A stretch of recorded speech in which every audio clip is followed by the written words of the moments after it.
What's up, everybody, and welcome to another episode of Blood on the Razor Wire TV, where we bring it to you real and we bring it to you raw. Hit that subscribe button, hit the like button, share the video, and don't forget, make sure you leave a comment. Got a special guest on the show today. This brother did time in New York State prison. He did time in federal prison, but I'm going to let him introduce himself. Tell the people who you are, brother, and where you're from. What's going on, everybody? My name's Joe. Everybody on the yard calls me Lo or Loki from New York City. From New York City. Right now, where you at now? Because I see that bunk in the back.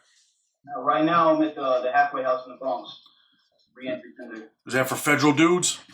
Yeah, it's all federal. All federal. So let me ask you this, man. I know you went to state prison. How old were you when you went to state prison?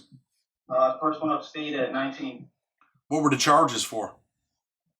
Possession of a loaded firearm, assault second for the deadly weapon. How much time did you do? I got 1 to 3 in 3 years. What was your childhood like, man?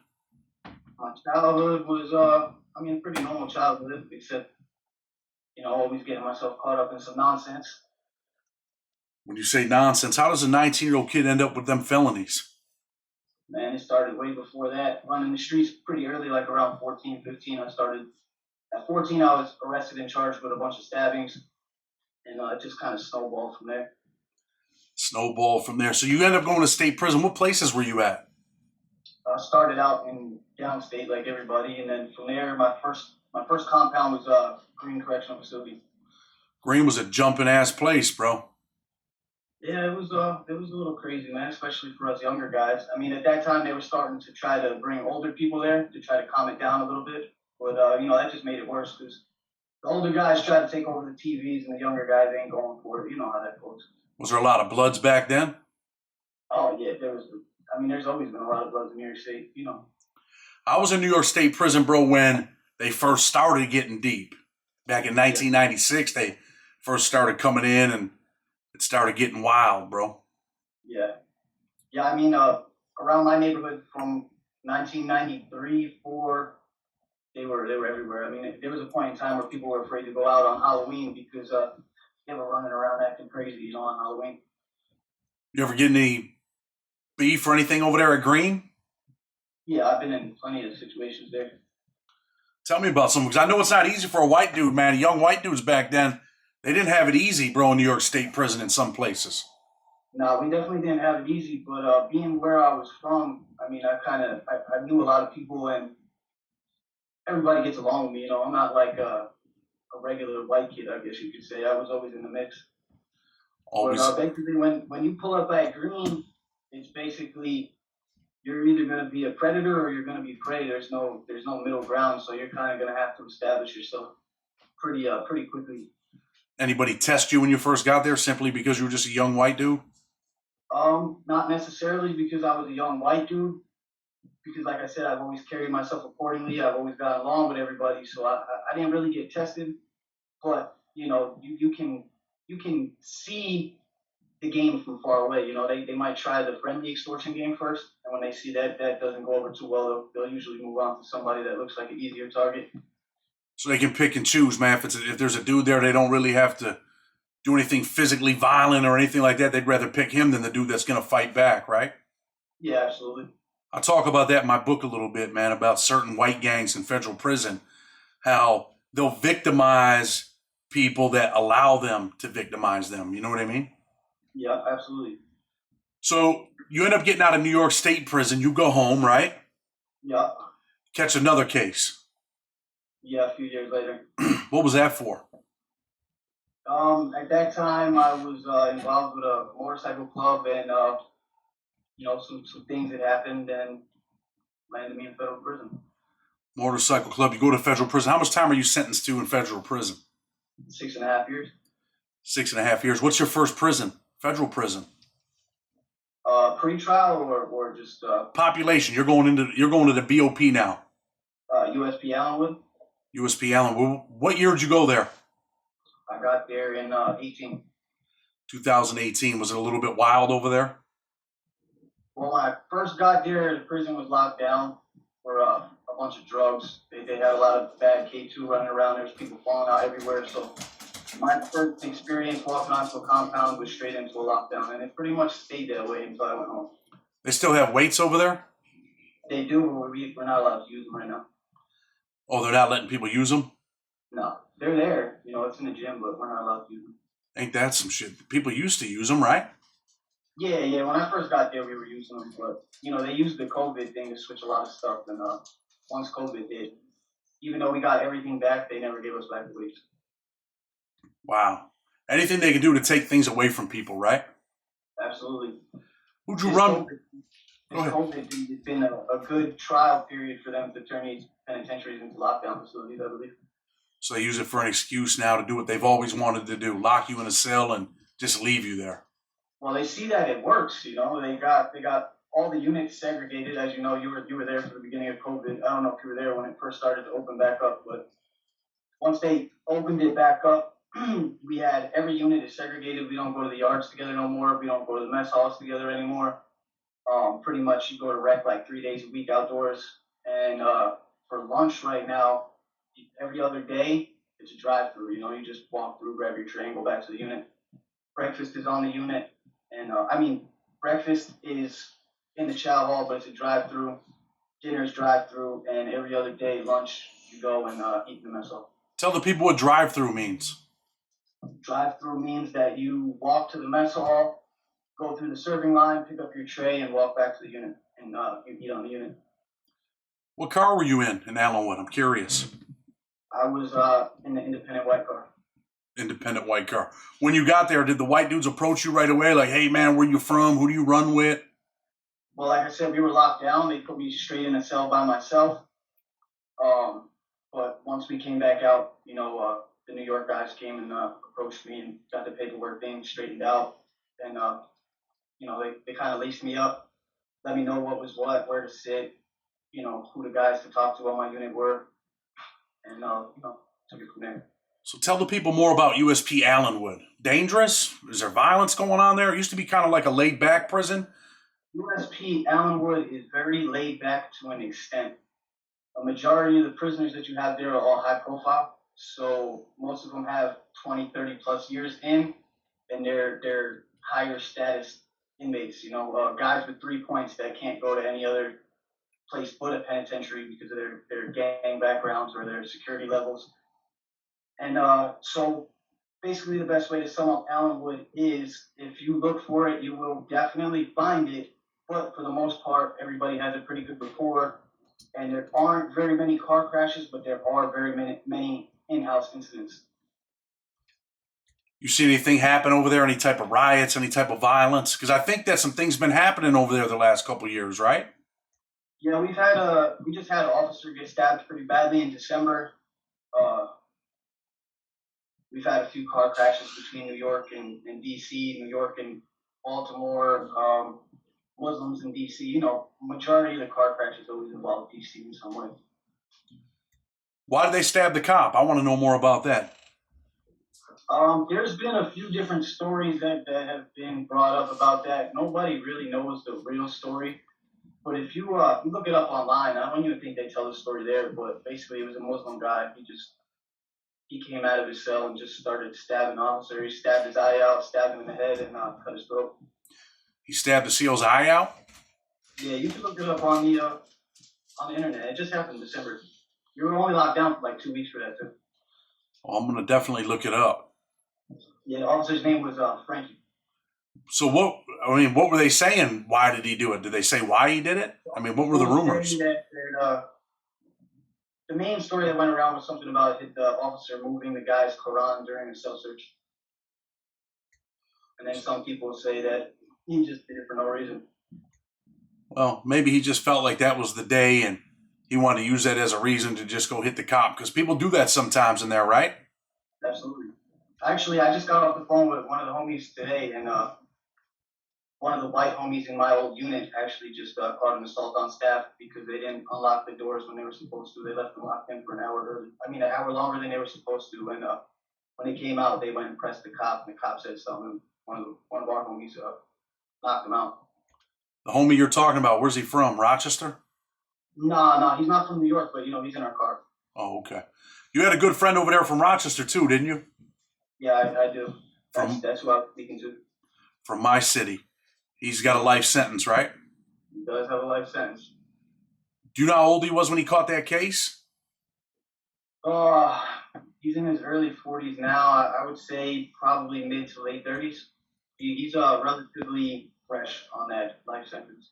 He's fresh on that life sentence, but the incident happened a long time ago because the dude Yeah, that they yeah, allegedly killed is from my neighborhood. I grew up with that kid, the kid Ryan.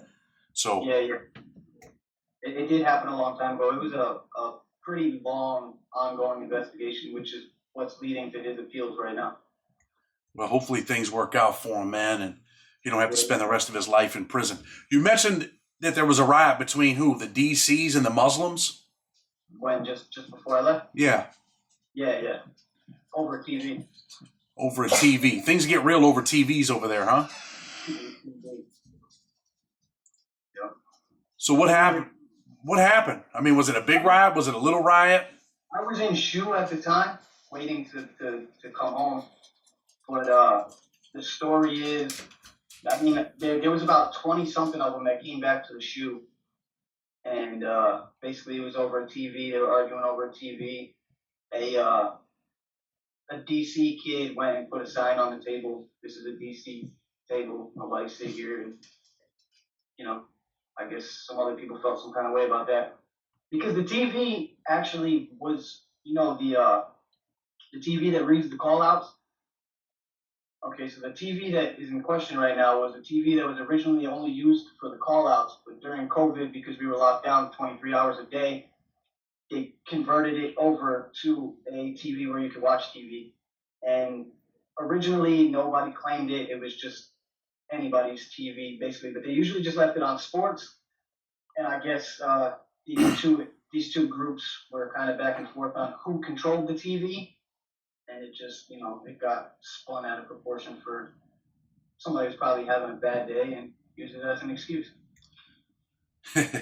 So, some of the viewers might not understand what you're talking about. So, I want to kind of clarify things. In federal prison, certain gangs, certain groups, certain cars, they have TVs. They think they own the table. This is a DC table, and this is a white independent table. This is a blood table. This is a black TV. This is a white TV. That's kind of how it works in there, right? Absolutely. And somebody wants to own the TV, and then someone else wants to own it. So it ends up turning, it could turn into a big thing where people are being stabbed. Some people lose their lives over televisions in there, right?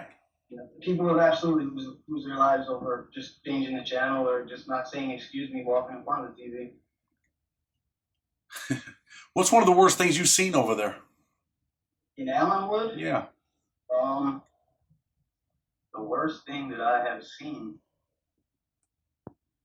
I mean, there's so many different incidents. I would have to say, just they're all pretty. Once you've seen one stabbing or one violent incident, they pretty much mash together. But I mean, I don't even think I could pick just one incident.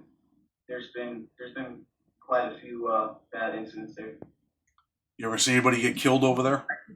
I can tell you the worst thing that I've seen. Well, not really the worst thing, but probably one of the most gruesome things that I've seen in prison. It happened in state prison, but I was literally standing right there.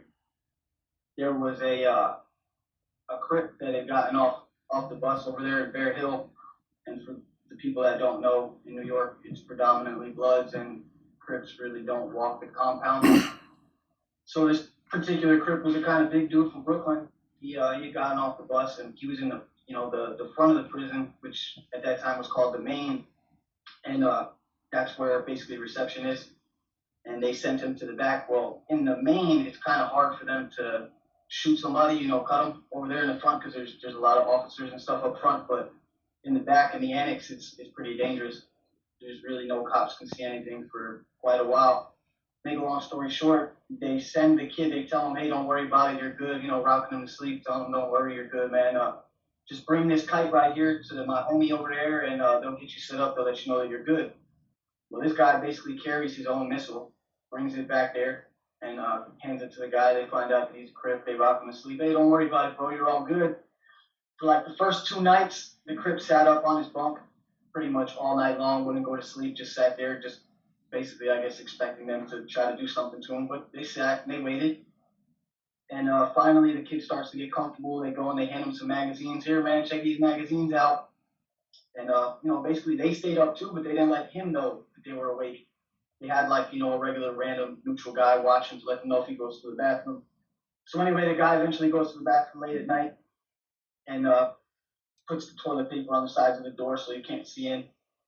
And these bloods, they go to the stove and they put a whole bunch of peanut butter, cooking oil, anything that would like melt down and be sticky. And there was two guys that were boiling these pots, and basically one went on one side of the stall and the other one went on the other side of the stall, and they just dumped it on the kid while he was in there going to the bathroom. And as he came running out of the thing, there was another guy sitting there with a razor, another guy sitting there with a broom, and they just started beating on this dude. And he was pretty dark skinned, and I don't know if you've ever seen what happens when people get burned, like their skin starts to peel, and you know it got stuck to him, and he's over there trying to grab at his face, and it was just turning pink. I mean, instantly, all the skin was just coming right off of his face, and I never heard screams like that before. I've seen people get stabbed, I've seen people get shot. I've never heard somebody scream like that ever, and it was pretty nasty, pretty quick. That's probably one of the worst things that I've seen, just because, you know, the dude was literally burning, you know, and just screaming at the top of his lungs. A lot of times when people get stabbed, they might make a, but it's not horrendous screams where it sounds like somebody just cutting a pig's head off, you know, that squeak. It was kind of like that. You know, I've told people from my experiences, right, but I've been in some really dangerous places, bro. I was in USP Pollock, I was in USP Big Sandy, USP Lee. Don't make me a tough guy, but I've told people, and I've been in Attica, I've been in Comstock, right? And I used to tell people, look, New York State prison can't hold a match to federal prison. I feel like federal prison is 10 times worse than New York State prison, man. Yeah, well, you know, How do you feel? it's a different kind of level. You know, you might see cuttings in New York State because everybody's got razors, but in the feds, I feel they play more for keeps. You have people doing longer sentences. They're not really so quick to charge you. And New York State, it's kind of hard to get a big piece of metal in New York State as opposed to in the feds, you just cut your bunk up or whatever. But in the state, you know, you really don't see 10-inch, 12-inch knives. You see more razors and things of that nature. Yeah, I mean, people, you know, like you said, really when I was in New York State prison, I didn't really see people getting stabbed. Back then, I don't know if they still do, but we had cans, we had can openers, Jack Mac can tops, people would get cut with them, razor blades, but never really no stabbings and knives and things like that. How is it now? I didn't really see too many stabbings. It was all cuttings. For 9 out of 10 instances was always a cutting, or, you know, sometimes, remember when they had the spring mattresses, they had those circular figure 8 kind of springs that they would straighten out and make the bone crusher, the ice picks. That's really the only type of stabbings I've seen, but nothing with things that they play with in the feds, that's for sure. I got stabbed in Wyoming, actually, with a piece of fan that they turned into like an ice pick back then. Yeah, same type of idea, but this came out of the mattresses. So you think federal prison is a lot worse than state prison? Yeah, as far as people playing for keeps, because there's a lot of people in federal prison that are trying to kill you. They're not just trying to cut your face and get you off the yard. Yeah, I mean, they're definitely playing for keeps, right? And people in federal prison, it's like, when you got life, it's like, what else can you do to hurt this dude? You can't do nothing to this dude. Send them to the ADX, but a lot of them don't even care. What about the dude that stabbed the cop? Do you know if he had a life sentence? I'm not sure. I never really spoke to the guy. He was in the SMH, the secure mental health unit. Also, the dude was a mental health patient, so definitely was probably a dangerous dude. I mean, whenever you get around mental health patients, bro, it's definitely a dangerous day. They have a bunch of wackos over there in that 4 building. They have the kid from South Carolina that shot up the church. They got the kid from Colorado that shot up the movie theater. They got a few serious mental health people over there. Oh, those dudes are in that prison? Yeah. Damn, what was that kid's name? Dylan Roof? Yeah, he's there. Shot up the church. Do they interact with you guys at all? No, we don't. I mean, you could see them, but we don't talk to them. And the kid from the Colorado movie theater, the Batman movie. Yeah. That dude was supposedly a real smart kid. Wasn't he going to be a doctor or something? And he snapped. Yeah, I mean, the officers say that he tells them that he did it because of a girl, so to prove something to a girl. To prove something to a girl. Yeah. his ex broke up with him, and I guess supposedly he went and did that, which I don't know what that has to do with his ex breaking up with him, but some people see things differently. Nobody does nothing to them dudes over there? They're safe? Well, they don't. When they come out of their cells, they go into a cage. It's almost like a ADX type deal. Nobody could really get near them. Oh, so they don't wreck together or nothing? They don't eat together? They just... They're in cages, like the shoe cages. When they come out of their cells, like to go on the computer or anything like that, they're in cages.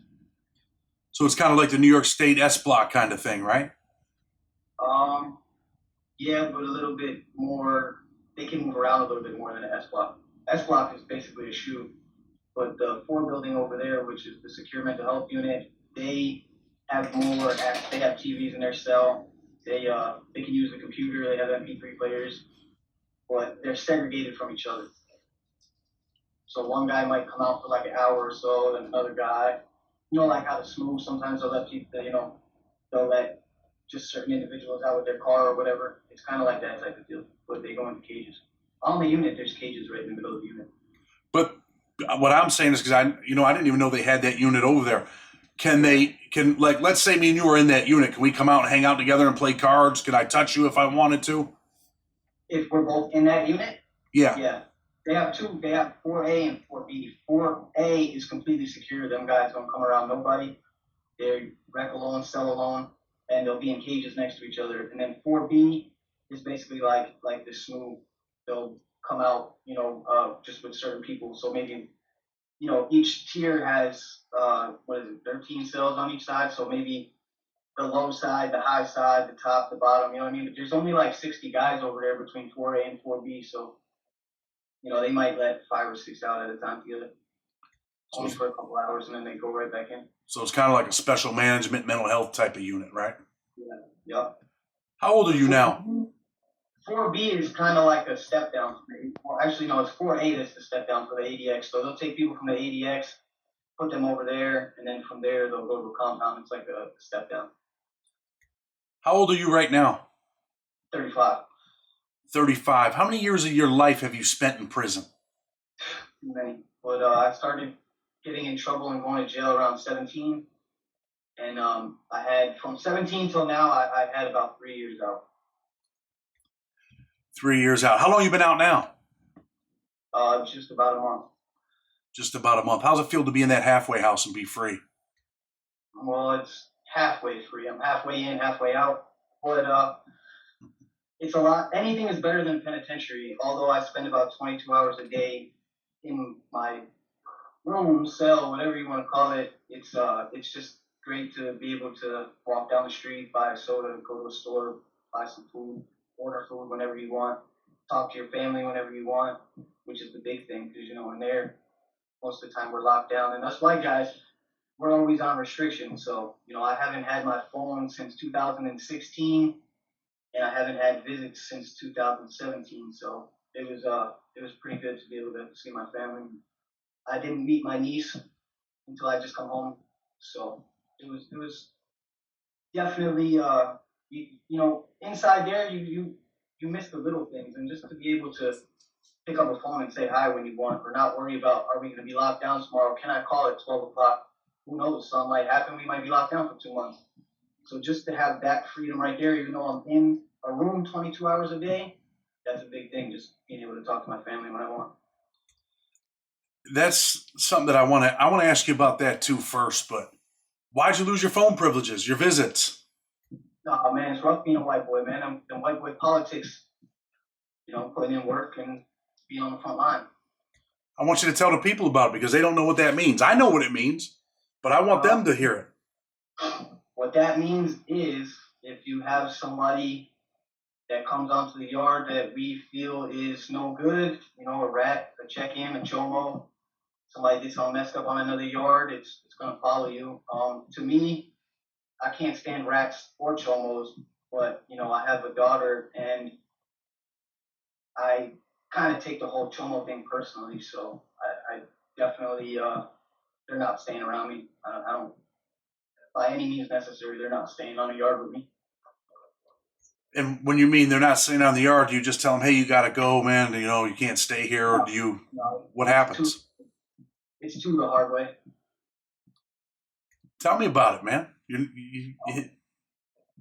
So basically, the first time that I put in work, it involved a guy from Buffalo, actually, an older white guy from Buffalo. He had some charges where he kidnapped and assaulted a 17-year-old girl, and because he was from New York and happened to be in a motorcycle club, I volunteered to take care of that situation. And I was basically brand new to the compound. I'd been there maybe 2 months, and I was already putting in work. And what do they allege you did to this dude? Stab him, beat him up, hit him with a lock? Well, I got 2 101s actually for that incident. I'm still trying to figure out why I got 2 101s for the same incident. For those that don't know, 101 is an assault with a weapon, and basically, he didn't leave walking. He left on a stretcher. He was in the hospital for 3 days. But in my opinion, he got with his hand called for. So. Was he stabbed, hit with a lock? Allegedly. We'll use the word allegedly. They don't know if he was stabbed or hit with a lock because no weapon was recovered. But still, for some reason, I was charged with 2 101s. The FBI held on to my shot for about 2 months. My co-defendant, the guy that went with me, his shot was kicked back in 3 days. But, I mean, he was an older guy that just came along for the ride, really. It's a crazy life that you live in that penitentiary, right? Did you feel like your life was on the line every day in there? Honestly. Well, yeah, to an extent, because at any time anything can happen, and even though it might not involve you directly, something might happen in another unit or even on another yard. I mean, when them ABT dudes killed that blood in Coleman, I mean, we felt the tension pretty much immediately. So, I mean, it can happen anywhere at any time, and they might find out before you do, and you walk out of your cell one day and they're ready for war and you don't even know what happened. So 24 hours a day, 7 days a week, when them doors crack at 6 in the morning, you are ready for anything that could possibly happen. You talk about that. I don't know if you've seen the video I put up about 2 weeks ago where the kid Bubba Sparks was stabbed in USP Pollock. The black dude said, first white dude I see, I'm stabbing him. And I played the video. It's on one of my videos. He stabs Bubba Sparks in the neck. He's going home in like 90 days. He's like, oh, shit, I'm stabbed pretty much for no reason. His cellie goes to this kid Cowboy. He gets a knife. He goes back. He stabs the black dude. He kills him. And really, like you just said, man, that can happen anywhere in any penitentiary, not just federal prison, state prison, anywhere. You could be killed on a daily basis, man. Yeah. So even though Allenwood, for the most part, was pretty laid back, as long as you're not being disrespectful and, getting yourself involved in them big things that always get you in trouble, drugs, gambling, things of that nature, you pretty much can walk a straight line unless, something happens with the car. But 9 times out of 10, you know what you're signing up for. If you're going to be running around running up debts that you can't pay, I mean, you know what's going to happen. If you're running around messing with drugs and gambling and you don't have the money to cover it, I mean, I've seen guys run up $5,000, $6,000, $7,000 debts, almost get hit, haul a ticket out, get them a pass, they pay it off, and 2 days later they owe $3,000 again. So, I mean, it's ridiculous what people get themselves into for nothing. You want to put that life behind you, man? Yeah, I actually, before this happened, was in the process of putting my life behind me. I had a really good relationship with my daughter at the time and her mom. And unfortunately, I was indicted by the feds for charges that stemmed from an incident in 2012. So years later, after I had already started to calm down and stay away from the nonsense and be home at night with them every day. And really, it's frustrating because finally, when I had everything going for me and I had everything back together and I was doing good and we were all happy, here comes the FBI to kidnap me for something that happened years earlier and basically try to take it all from me, which they did ultimately in the end. But now that you've been to federal prison, you see what it's like, you see the violence, you've experienced the violence, you obviously put yourself in situations or, the situation put you into a situation where you could have possibly killed somebody. You could have spent the rest of your life in prison. in places like USP Allenwood and USP Pollock and USP Coleman. Are you Yeah, done, man? Do you want to be done with that life? well, I'm done. Like I said, I've been done. Unfortunately, when I was on that side of the wall, I had no choice but to be that person again because in there it's predator or prey, and I'm not going to be prey. So it caused a lot of problems with my family. You know, it caused a lot of problems with my now ex and ultimately my daughter. So you know, it's just really the family gets affected and your family life gets affected more than anything. I mean, we can deal with the boredom, we can deal with being in prison. I mean, we could even deal with the violence, but the hardships that it places on the family. You know, my niece growing up never knowing me. Uh, when I went away, my daughter was tiny. Now she's 17, so you know she talks to me a little bit, but not really.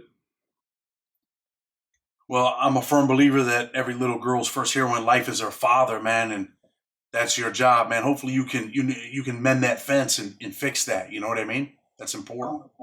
I work on it every day. I wrote countless amounts of letters from all the time I spent in shoes and locked down on the yard because not only do we get locked down for the violence, but this COVID, I mean, we were locked down like 18 months.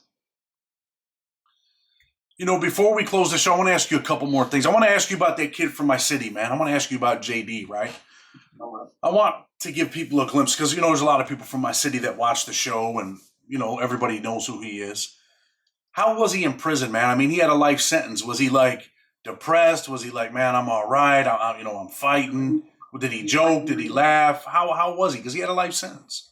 he's fighting every day for his freedom. You know, the government did a lot of backdoor stuff to him. Basically, you know, do what they do to everybody and railroaded him. But he's full of hope, and you know he's got his appeals in, and he's doing everything pro se, and he keeps his hopes and spirits high, and he just hopes for the best. You know, I mean, that's what he does all day, work on law work.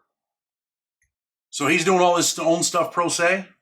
Yeah, files all his own motions, everything pro se.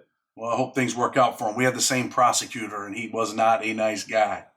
Yeah, yeah, they did a lot of underhanded stuff to him, withheld a lot of evidence, a lot of Brady violations. Well, hopefully things work out for him. So now, man, you're out here. You know, you spent time in New York State prison. You spent time in federal prison, but you're free, man. How Yep. does it feel to be free? It feels like being born again almost. You know, you kind of got to learn everything all over, from using a cell phone to just going into stores and ordering food. You know, I have a rough time with that. I can't really make up my mind because I'm so used to it just coming on a tray or eating the same things from commissary: tuna, chicken pouches, protein bar, protein powder, the same things all day, every day for so many years straight. You kind of forget that there's other things out there. Do you feel like you're institutionalized a little bit? I used to say no, but when I take a look at myself now that I'm older, because when I was younger, I always said, no, I'm not institutionalized, I'm fine. But I notice it more now because I'm still doing those same things over and over and over. I wake up every day at 5:30 in the morning, still out here. I put my shoes on, I'm dressed and ready. Even though I'm not going anywhere, I'm going to be sitting right here in this room. I'll sit here with my shoes on and fully dressed, bed made, all day long until I go out, and then the same thing at night. And because these doors don't lock, and it's so instilled in my brain that I can't sleep when the door is unlocked, that I will literally stay awake until I fall asleep because that door is unlocked. So there's definitely a lot of things that showed me that I am maybe a little institutionalized, but you know, or my first interaction with people fresh out of the shoe, because I came home from the shoe. I was waiting for the bus, and this kid like literally walked almost right into me and spits on the floor directly in front of me. And I'm looking at this kid, and I start shaking, and in my mind, I'm like, this kid doesn't know any better. But you know, inside there, if that were to happen, it would have been a problem immediately. So those types of things, I'm starting to notice that I got to work on a little bit. But for the most part, as far as feeling like I can't move on with my life, I know that I can. I just got to get over those little humps. And you know, going to prison at 17 and you know being 35 now with only 3 years on the street, it's definitely a big change in the world from when I was younger till now. Even in just these 6 years that I was away just now, the phones are complete. I can't even use a phone. I don't even know how to use a phone. You're not alone. Let me ask you this, right? Because we're going to get ready to close the show. But What are your short-term goals? Give me 3 short-term goals, man. You spend all My that time short in prison. What are your short-term goals? build a relationship back up with my family, my niece that didn't really get to know me. I spend as much time as I can with them. Um, try to talk to my daughter and get back to work. I'm a tattoo artist by trade. I grew up in the tattoo business. My father's a tattoo artist. My older brother's a tattoo artist. We own a few tattoo shops out here in New York. And I'll just get back to work and get back into my everyday life. I'm also thinking of getting into the union because I need more of a stable future. Tattoo is a future. I make good money, but there's no retirement. There's no benefits. You kind of just go with what you make. You know what I mean? Every year it's different. Every week is different. You might make $3,000 this week and make $250 next week. So I want a little bit more stability and tattoo on the side. And those are all things that I realized spending so much time in prison that you really need a solid foundation. You need family support, not so much the friends that come and go, because you damn sure learn real quick and fast when you get on the other side of the wall who's really going to be there. And just trying to be a better person to my family, and really that's it. I really have no interest in that gangster life anymore. I tell everybody I'm retired. Long-term goals. Long-term goals: open a few more tattoo shops. My brother's in real estate. He's interested in doing some things in real estate, so I'll probably try to figure out some things with him, and just basically stay on this path of not going back behind those walls, because for sure I'm a career offender and I really don't want to do 30, 40, 50 years or have 3 life sentences like a lot of the guys that I left on the other side of the wall, and I'll never be a rat. So, I mean, there's 2 options: change your life or spend the rest of your life behind the wall. And I'm really not interested in the life behind the wall option. And for all the kids out there that want to be just like me, like I wanted to be just like the guys that I emulated, know that at the end of that tunnel, there's a razor wire waiting for you, and you can go left, you can go right. And if you're like me, you're not going to listen to what I have to say. But when you're 35 like me, you'll sit there and you'll realize all the things that we say is true. And hopefully you can learn from our experiences and not experience them on your own, because you might be the one that doesn't go home. You answered my last question before I had a chance to ask it, but that's what's up. And like you said, man, when they get 35, they're gonna be like, damn, man, I wish I'd have listened to them dudes, man. If only I would have listened to them, I wouldn't be in the position I'm in now, right? I say it all the time. My dad growing up was involved in the motorcycle club world also, and I used to listen to them tell me all the time, you're gonna end up going to prison. You're gonna end up going to prison. Stay on the right path. And I can tell you like this, right? I've got older brothers and I've got younger brothers. One of my older brothers passed away, but my younger brother does real estate. My oldest brother, he does tattooing, but neither of them have criminal records. So I'm the only one, basically, in pretty much my entire family that has been to prison or even been in trouble. And so it's not necessarily just the way that you're raised, because obviously we were raised by the same parents in the same household, and I went left and they went right. So you got to just make that decision on your own. I started training in martial arts at 4, boxing at 12, and then that was it. I started falling off that track and falling into the streets in the wrong crowd. And really, it started when I was expelled from school over a skateboard. That's where it all went bad. Listen, Joe, man, I'm gonna tell you this, man. I appreciate you coming on the show, sharing your story, sharing your experiences.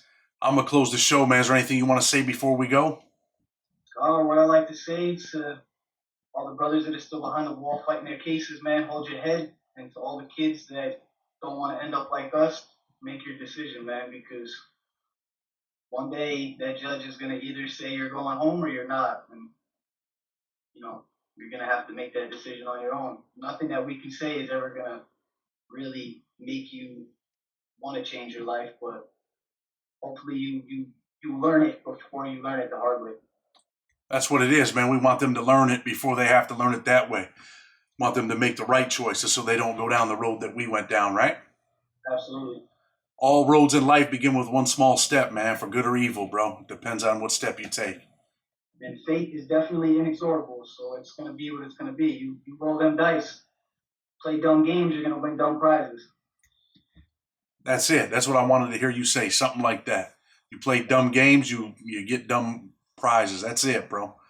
So listen, once again, man, I appreciate you. I'm gonna close the show. Blood on the Razor Wire TV. Hit that subscribe button, hit the like button, share the video, leave a comment. Until tomorrow, we're out.